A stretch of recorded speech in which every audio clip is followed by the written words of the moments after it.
Hello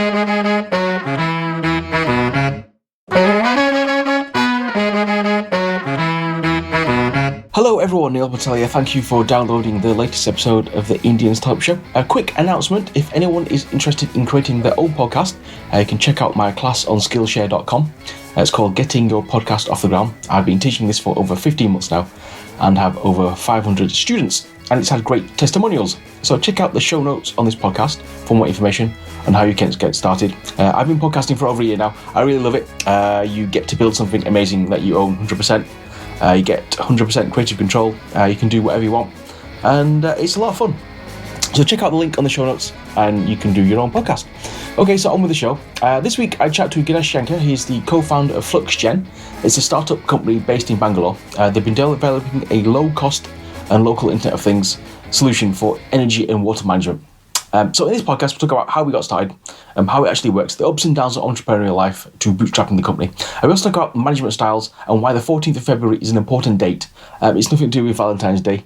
And he talks about an inspiring cycling adventure as well. So please enjoy the show. Thank you. Hello, Ganesh. Thank you for coming on the Indian Startup Show today. Thank you very much, Neil, for inviting me to this podcast. Excellent. Please tell the listeners what you're building. So we are an energy and water management systems company. Mm-hmm. We use the concept of Internet of Things, artificial intelligence, machine learning to make this efficient for the customers to save their water and energy. So that's our product. Mm-hmm. Excellent. And where did you get the idea from? How did this all start? So I used to work with General Electric, GE, and I realized that I was not contributing much from what I had gained, and most of my education was actually public funded in India. So I thought I should do something for something in India, mm-hmm. and I moved to a village it's called Ujjiri, somewhere near Bangalore in South India, mm-hmm. to understand how electrification happens in rural areas. Mm-hmm. And during that time, I realized that solar power is actually the most prominent places where there's no grid. Mm-hmm.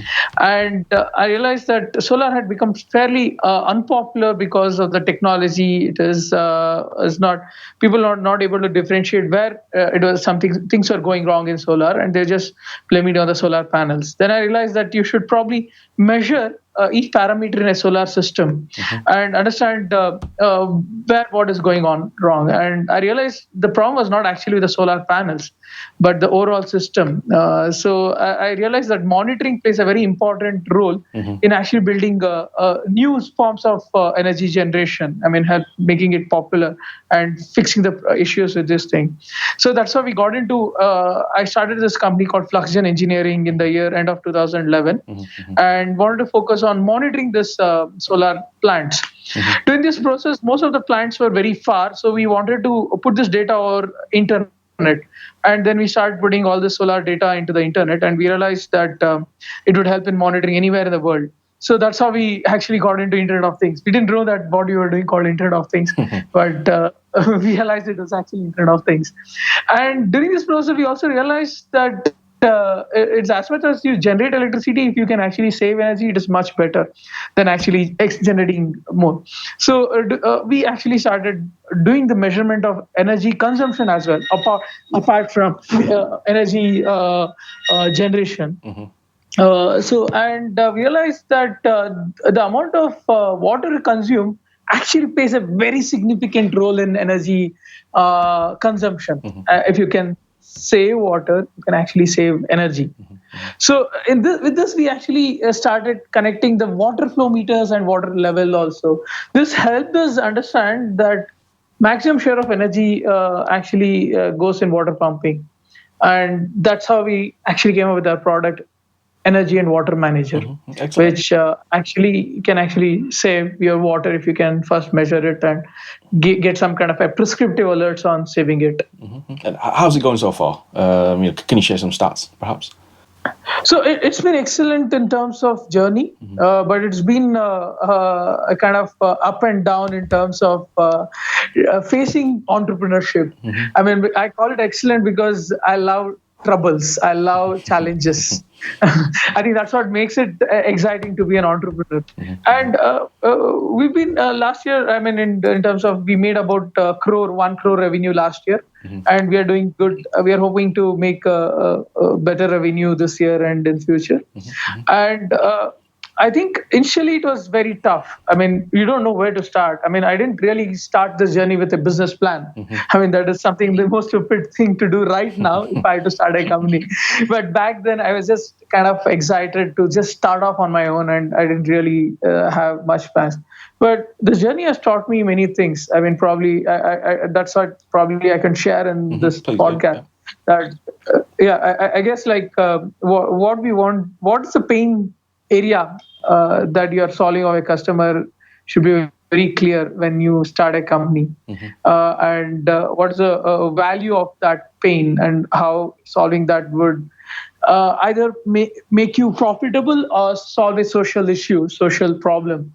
And I think I would probably say if your intentions are good, I think somehow everything will work out fine. You said you like troubles and challenges. If you can give me some examples then. Starting with actually, we didn't really have any kind of technology backing or any kind of technology that you want to work.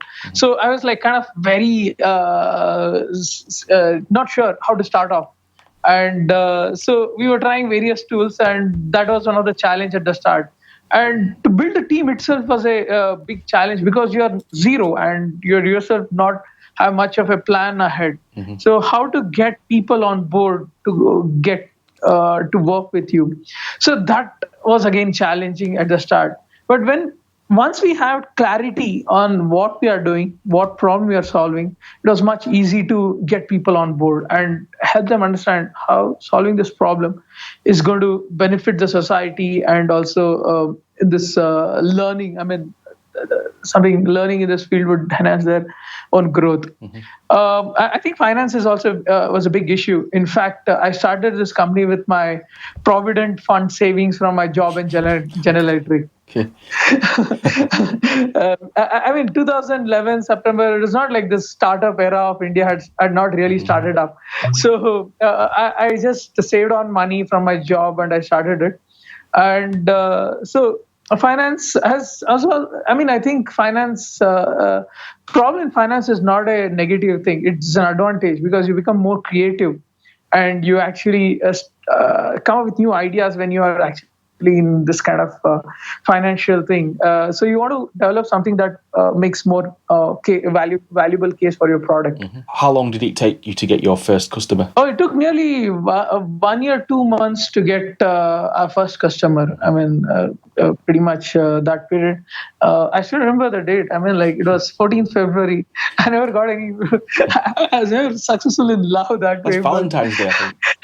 Yeah, exactly, Valentine's Day. And I got a proposal from the company on that day. Yeah, you didn't get a rose, you got a contract. Yeah, I got a contract, not roses. So that was good fun. I mean, I remember that day very much. And yeah, it took nearly 1 year, 2 months to get the first thing. Is that what you expected, though, that it would take this long to get your first customer? I was actually kind of prepared for it, and I knew that I didn't have that entrepreneurial thing in my genes. So I come from a family of teachers, so I thought it's going to be hard. So I was prepared for it, and I was actually glad when I got that. Moving forward, then, what is the aims and objectives, say, over the next 24 months? Where do you want to be? See, I think the aim is to make sure that how precisely we can identify energy and water wastage from our IoT systems. So that would involve machine learning applied to artificial intelligence. I think that would be one of our very important focus area. So mostly on the platform play. I mean, I want to make the whole system more of a platform play rather than hardware driven. And we want to get customers who consume water energy excessively, like paper manufacturing companies and many of this chemical factories and various other firms which actually consume a lot of energy and water to for their processes, which helps them save their income in input cost. So I want to try to involve other components which help. I mean, which actually increases energy consumption. Perhaps like heating of water is another important component, and probably temperature inside various areas that also contributes to energy consumption. So we want to add see what are the other components which consume. So we want to monitor that and help in saving energy and water to our customers. You seems quite busy. How do you keep on top of things then?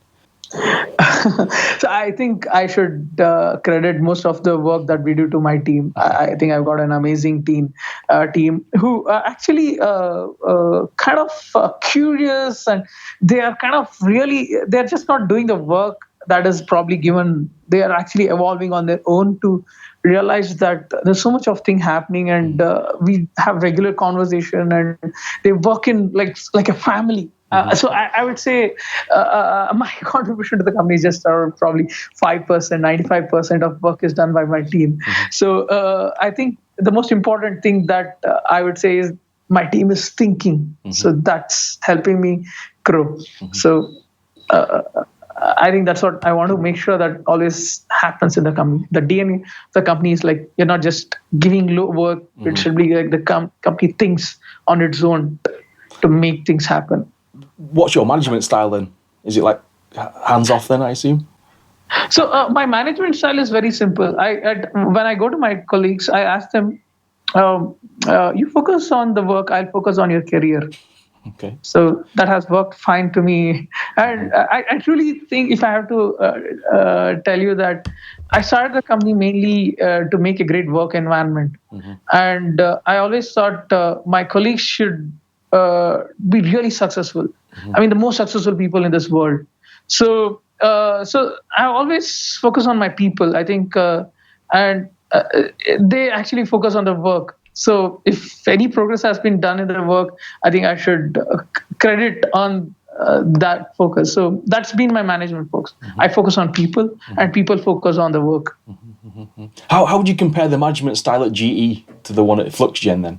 The same or different?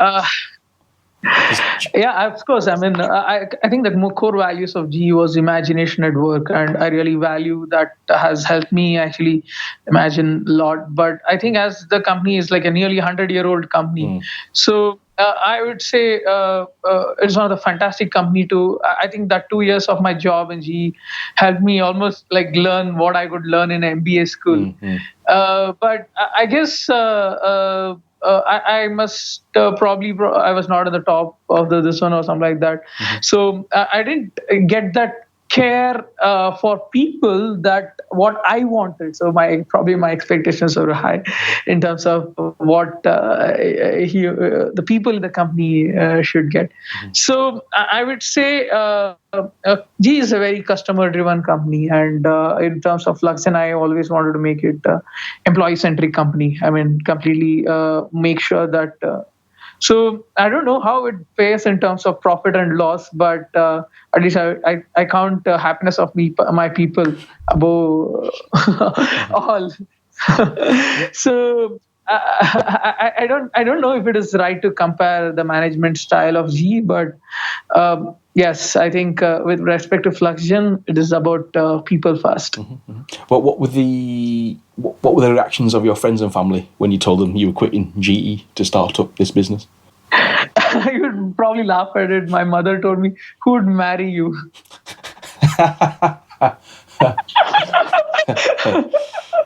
I mean, like entrepreneurship is like, at least 2010 actually, is like was considered like a forbidden path in middle class family. I'm sure you would be able to connect to it. I mean, like my mom was really upset. But my father was very happy that I always had this kind of crazy dreams and projects in my mind, dream projects in my mind, and he's always seen me successful, and he's seen me overcome failures. So my father was very happy, though he didn't explicitly express it. So some of my relatives were like my uncles were really disappointed that I probably took the decision in haste. But in fact, they are the one who actually supported me all these years. So I must say, like, I'm very thankful to especially two of my uncles, Dr. Gopal and Chandru Timmapaya. So one is my dad's younger brother, and one is my mom's elder brother. So they actually came in board as board of directors to my company, and they have supported me all this while to actually grow this business and gave me very sound advice and being very critical about my actions, which helped me take right decision when I'm actually going in wrong. So I must say the family has been a strength. Actually, do you think anyone can be an entrepreneur then? I think, everybody are entrepreneurs in their own way. Because entrepreneurship for me is like coming with new way of doing things, which is not prevalent. I mean, there's a big difference between a businessman and an entrepreneur. A businessman probably adopts the existing business model. An entrepreneur comes up with a new business model, which so I think everybody are entrepreneurs in their own way, but it's what level of risk taking they bring in their life actually probably call them a mainstream entrepreneur. So I think anybody could probably be an entrepreneur if we call it the mainstream terminology, that if you call me Ganesh Shanker as an entrepreneur. So I would say yes, of course. But at the same time, I would say like there's no really probably we think that the entrepreneurs alone make the dent. I mean, like probably Robert. I mean, Einstein was not an entrepreneur, but his contribution has helped so many entrepreneurs make great things. So we should always keep in mind that yes, the entrepreneurs actually take things that are developed, but others, the people who actually develop some things may not have been entrepreneur in the mainstream terminology. Excellent. Okay, so you've had quite an interesting entrepreneurial journey. Has anything surprised you about your entrepreneurial journey so far? I think what has, probably made me realize is that I met some really wonderful minds during this process.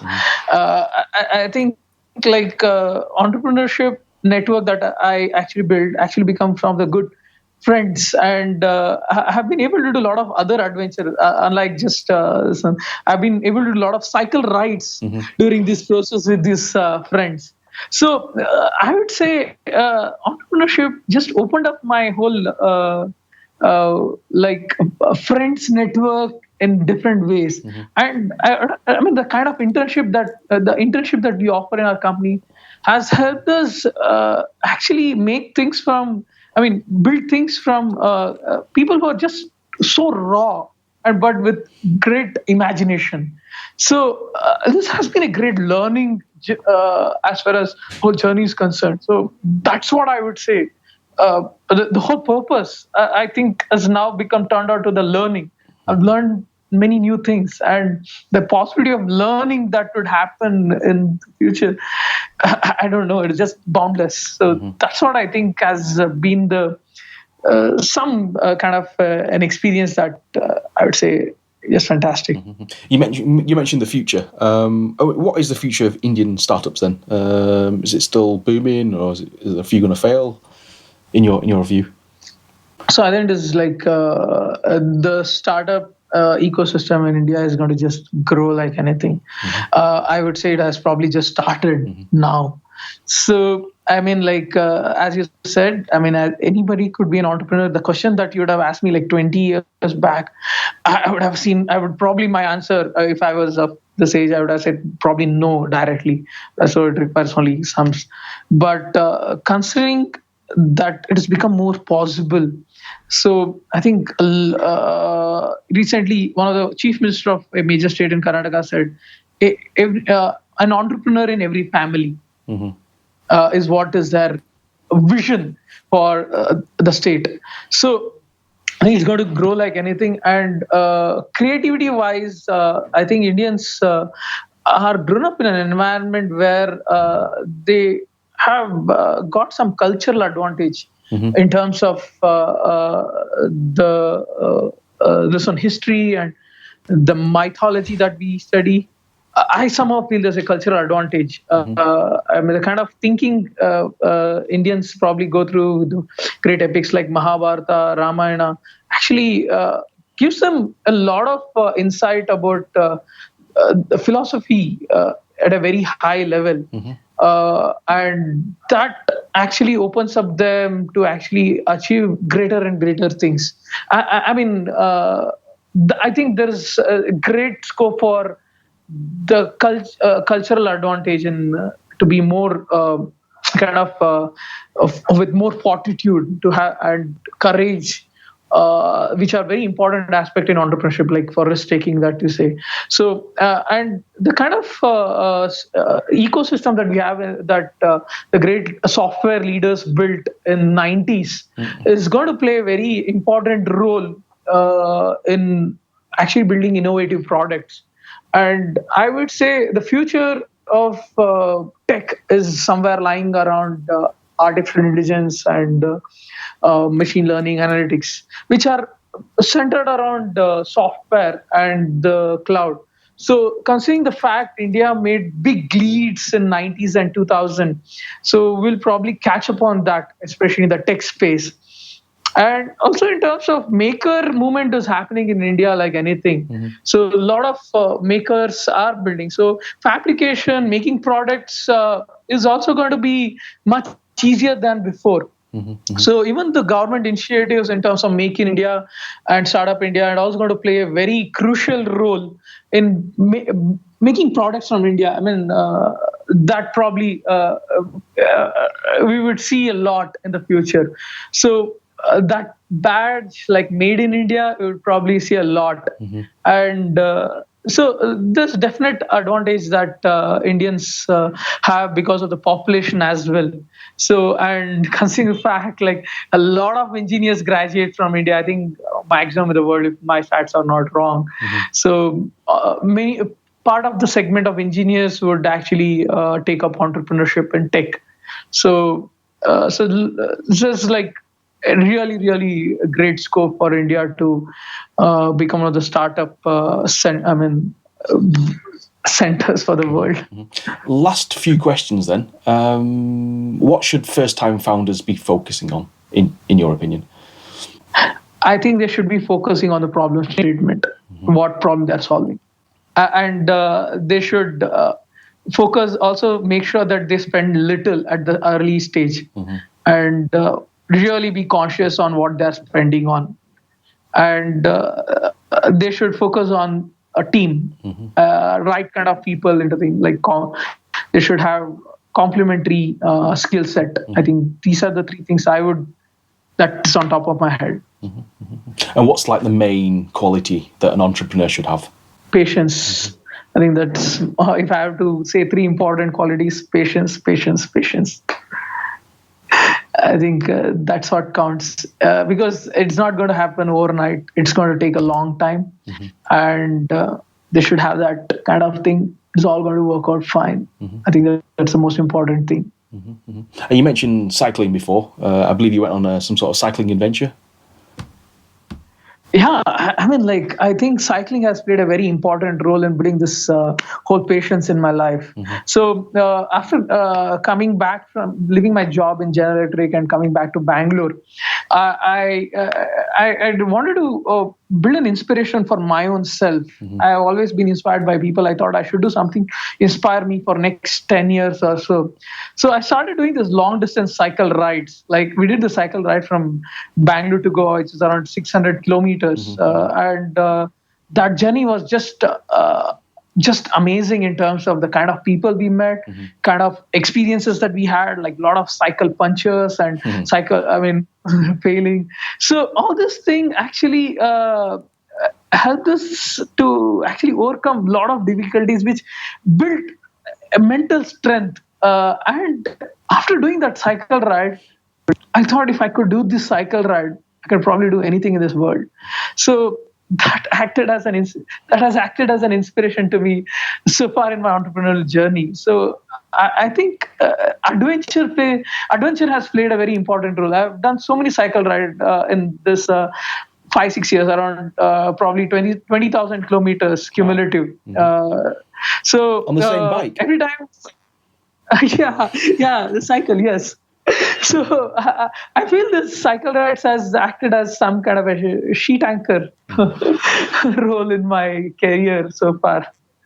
So yeah, I think if you have some kind of an adventure or some kind of hobby or like music, something that you want to play or you want to do, it acts like a good companion when you're going through stressful career as an entrepreneur. Excellent. Okay, last question then. For people who want more information on you and FluxGen, how do they connect or get more information? So they can drop a mail, contact@fluxgentech.com. I think that is the best way to connect with us. I'll be always happy to, I'm sure if they actually put a hashtag India Startup Podcast, that would be really great in the subject line. Cool. So, and I'd be more than happy to connect with them and share my ideas and probably help in whatever ways they are doing in terms of startup journey. Excellent, Ganesh. Thank you for coming on the show today. Thank you so much, Neil. It was very nice talking to you, and it's a great experience, I should say, last 20 minutes. Excellent. Thanks to Ganesh for coming on the show today. That's the end of the show. If you liked it, please leave a rating and review of the show. Just search for the Indian Startup Show on iTunes, Stitcher and Overcast. We're also on Pocket Cast, Downcast, Instacast, Pocket Kit and Apple TV. If you are building something exciting, please send me an email, hello@neilpatel.co, or tweet @IndianStartupSH, or go to facebook.com/Indian Startup Show. Hope to connect. Thank you and goodbye.